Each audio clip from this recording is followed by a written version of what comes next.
Hello dear friends, lent സീസണിൽ നോമ്പൊക്കെ നോക്കി വെള്ളിയാഴ്ച ദിവസം ഒരു നേരം എടുത്ത് പള്ളിയിലെ സർവീസ് എല്ലാം കഴിഞ്ഞ് വന്നിട്ട് നമ്മൾ കഴിക്കുന്ന കഞ്ഞിയും പയറും ഇല്ലേ, അതാണ് ഇന്നത്തെ നമ്മുടെ വീഡിയോ. ഇത് നല്ല ടേസ്റ്റിയാണ്. പക്ഷെ പ്രത്യേകം എടുത്തു പറയേണ്ട ഒരു കാര്യം, ഫാമിലി മെമ്പേഴ്സ് എല്ലാവരും കൂടി പ്രാർത്ഥനയോടുകൂടി ഇരുന്ന് കഴിക്കുമ്പോൾ കിട്ടുന്ന ഒരു ഫീലുണ്ടല്ലോ, അതാണ് അതിൻ്റെ ഹൈലൈറ്റ്. ഈ ഗുഡ് ഫ്രൈഡേക്ക് ഞാൻ കുക്ക് ചെയ്ത ഡിഷസ് ഒന്ന് ഷെയർ ചെയ്യുവാണേ. ആദ്യം നമുക്ക് പയറ് തോരൻ റെഡിയാക്കി എടുക്കാം. എല്ലാവർക്കും അറിയുന്നത് പോലെ ചെറുപയറും തേങ്ങയും ചേർത്തിട്ടുള്ള പ്രിപ്പറേഷനാണ്. കുക്കിങ്ങിന് ആവശ്യമായ വെളിച്ചെണ്ണ ചൂടാക്കാം. ചൂടെണ്ണയിലേക്ക് ആദ്യം കടുകിട്ട് പൊട്ടിക്കാം. ഇതിലോട്ട് വറ്റൽ മുളക് മുറിച്ച് ആഡ് ചെയ്ത് കൊടുക്കാം. വറ്റൽ മുളക് സ്കിപ്പ് ചെയ്യരുതേ, ഇങ്ങനെ ചെയ്യുന്ന തോരൻ കൂടുതൽ ടേസ്റ്റിയാണ് കേട്ടോ. ഇനി കുഞ്ഞുള്ളിയും വെളുത്തുള്ളിയും കറി ലീവ്സും കൂടെ ആഡ് ചെയ്യാം. ഇത്രയും ഇൻഗ്രീഡിയൻസ് മീഡിയം ഫ്ലെയിമിൽ വെച്ചൊന്ന് സോട്ട് ചെയ്യാം. കുഞ്ഞുള്ളി ഒന്ന് ട്രാൻസ്ലൂസൻ്റ് ആകുന്നത് വരെ നമുക്ക് വഴറ്റിയെടുക്കാം കേട്ടോ. ഉള്ളി ഒത്തിരി മൊരിച്ചെടുക്കേണ്ട ആവശ്യമൊന്നുമില്ലേ, എന്നാലും നേരിയതായിട്ടൊന്ന് കളർ ചേഞ്ച് ആയിക്കോട്ടെ. സ്വല്പം മഞ്ഞൾ പൊടി ആഡ് ചെയ്ത് കൊടുക്കാം.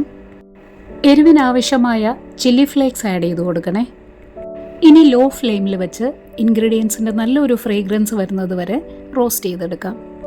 ചെറുപയർ തോരന് വേണ്ട തേങ്ങയാണ് ഇനി നമ്മൾ ആഡ് ചെയ്ത് കൊടുക്കുന്നത്. ആവശ്യത്തിന് ഗ്രേറ്റഡ് കോക്കനട്ട് ആഡ് ചെയ്ത് കൊടുക്കാം. ഇതും കൂടി മീഡിയം ഫ്ലെയിമിൽ വെച്ച് ഒന്ന് സോട്ട് ചെയ്തെടുക്കണേ.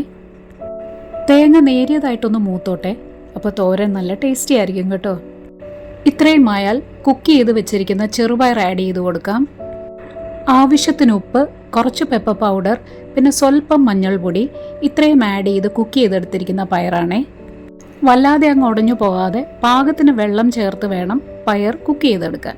മീഡിയം ഫ്ലെയിമിൽ വെച്ച് നന്നായിട്ടൊന്ന് കമ്പൈൻ ചെയ്ത് കൊടുക്കാം. മിക്സിങ്ങിൻ്റെ ഇടയിൽ എരിവും ഉപ്പും ഒക്കെ ആവശ്യത്തിനുണ്ടോ എന്ന് ഒന്ന് ചെക്ക് ചെയ്തോണേ. ഞാൻ ഈ തോരൻ ലോ ഫ്ലെയിമിൽ വെച്ച് നന്നായിട്ടൊന്ന് സ്റ്റിർ ഫ്രൈ ചെയ്തെടുക്കും കേട്ടോ. ഇത് ഞാൻ ചെയ്യുന്ന ഒരു രീതിയാണ്. നല്ല ഡ്രൈ ആയിട്ടുള്ള പയറ് തോരൻ കഞ്ഞിയിലിട്ട് കഴിക്കുമ്പോഴാണ് കൂടുതൽ ടേസ്റ്റ്. ക്രിസ്ത്യൻ വീടുകളിൽ ട്രഡീഷണലായിട്ട് ചെയ്തു വരുന്ന ഒരു കോമ്പിനേഷനാണ് ഇന്ന് നമ്മൾ ചെയ്തുകൊണ്ടിരിക്കുന്നത്. ഞാൻ ഗ്രേറ്റഡ് കോക്കനട്ട് കുറച്ചധികം ആഡ് ചെയ്തിട്ടുണ്ട്. തേങ്ങയൊക്കെ അവരവരുടെ കണക്കിനനുസരിച്ച് ആഡ് ചെയ്താൽ മതി. പയറ് വെന്തുടഞ്ഞു പോകാതെ ഒന്ന് ശ്രദ്ധിച്ചേക്കണം കേട്ടോ. അങ്ങനെ നമ്മുടെ പയറ് തോരൻ റെഡി ആയിട്ടുണ്ട്. ഇത് നമുക്കൊന്ന് കവർ ചെയ്ത് മാറ്റി വയ്ക്കാം. ഇനി നമ്മുടെ പപ്പടം വെച്ച് ഒരു ചെറിയ സൂത്രപ്പണിയുണ്ട് കേട്ടോ. ഇതും എല്ലാവർക്കും അറിയാവുന്ന ഒരു കാര്യം തന്നെയാണ്. എന്നാലും ഞാൻ ചെയ്ത രീതി ഒന്ന് ഷെയർ ചെയ്യുവാണേ. ഇഷ്ടപ്പെടുകയാണെങ്കിൽ നിങ്ങളും ഒന്ന് ട്രൈ ചെയ്ത് നോക്കിക്കോളൂ. പപ്പടം വറക്കാൻ ആവശ്യമായ വെളിച്ചെണ്ണ ചൂടാക്കാം. ചെറുതായിട്ട് അരിഞ്ഞെടുത്ത പപ്പടം ചൂട് വെളിച്ചെണ്ണയിലേക്കിട്ട് വറുത്തെടുക്കാം. ഞാൻ നോക്കിയിട്ട് ഇത് ഇച്ചിരി മെനക്കെട്ട പണിയാട്ടോ. മുഴുവത്തോടെയുള്ള പപ്പടം വറുത്തെടുക്കാനായിട്ട് എന്ത് ഈസിയല്ലേ. അധികം മൂത്തു പോകാതെ മീഡിയം ഫ്ലെയിമിൽ വെച്ച് പാകത്തിനൊന്ന് വറുത്തെടുക്കാം. പപ്പടം കട്ട് ചെയ്യുമ്പോൾ അതിൻ്റെ സൈസും ഷേപ്പും ഒക്കെ നമ്മുടെ ഇഷ്ടത്തിന് ചെയ്യാം കേട്ടോ. ഒരു കാര്യം മാത്രം ശ്രദ്ധിച്ചാൽ മതി, എല്ലാം ഒരേ വലിപ്പത്തിൽ ചെയ്തെടുക്കണം. അങ്ങനെ ആവുമ്പം എല്ലാം നമുക്ക് ഒരേപോലെ ഫ്രൈ ആയി കിട്ടും. ഈ പ്രിപ്പറേഷൻ വീട്ടിലെല്ലാവർക്കും ഒരുപാട് ഇഷ്ടമാണേ. അത് കാരണം ഞാൻ കുറച്ചധികം പപ്പടം എടുത്തിട്ടുണ്ട്. എല്ലാം ഒരേപോലെ ഫ്രൈ ചെയ്തെടുക്കണം. ഇങ്ങനെ വറുത്തെടുത്ത പപ്പടത്തിൽ കുറച്ച് മുളക് പൊടി സ്പ്രിങ്കിൾ ചെയ്തെടുത്ത് കഴിച്ചിട്ടുണ്ടോ? അതും ടേസ്റ്റിയാണേ. പക്ഷെ നമ്മൾ ചെയ്യാൻ പോകുന്നത് വേറൊരു രീതിയിലാണ് കേട്ടോ. ഇപ്പം ഫ്രൈയും കംപ്ലീറ്റ് ആയിട്ടുണ്ടേ. പപ്പടം ഫ്രൈ ചെയ്ത എണ്ണയിലേക്ക് ഒരു സ്വല്പം കൂടി എണ്ണ ഒഴിച്ച് ചൂടാക്കി എടുക്കുവാണേ. ഇതിലോട്ട് കുറച്ച് കറി ലീവ്സ് ഇട്ട് കൊടുക്കാം. ഇനി ചോപ്പ് ചെയ്ത 2 വലിയ സവോള ആഡ് ചെയ്ത് കൊടുക്കാം. മീഡിയം ഫ്ലെയിമിൽ വെച്ച് സവോള ഒന്ന് ട്രാൻസ്ലൂസൻ്റ് ആകുന്നത് വരെ നമുക്ക് സോട്ട് ചെയ്തെടുക്കാം. നേരിയതായിട്ടൊന്ന് കളർ മാറിക്കോട്ടെ കേട്ടോ. ഇതിലേക്ക് കുറച്ച് കായം പൊടി ആഡ് ചെയ്ത് കൊടുക്കാം. സ്വല്പം മഞ്ഞൾ പൊടിയും കൂടെ വേണേ. ലോ ഫ്ലെയിമിൽ വെച്ച് എല്ലാം കൂടി ഒന്ന് റോസ്റ്റ് ചെയ്തെടുക്കാം. ഈ പ്രിപ്പറേഷനിൽ കായം ഒരിക്കലും സ്കിപ്പ് ചെയ്യരുത് കേട്ടോ. നല്ലൊരു ഫ്ലേവർ ആയിരിക്കുമേ. പപ്പടത്തിന് ആവശ്യത്തിനുള്ള ഉപ്പുണ്ട്, എന്നാലും സവോളയ്ക്ക് ആവശ്യമായ സ്വല്പം ഉപ്പ് ആഡ് ചെയ്ത് കൊടുക്കണേ.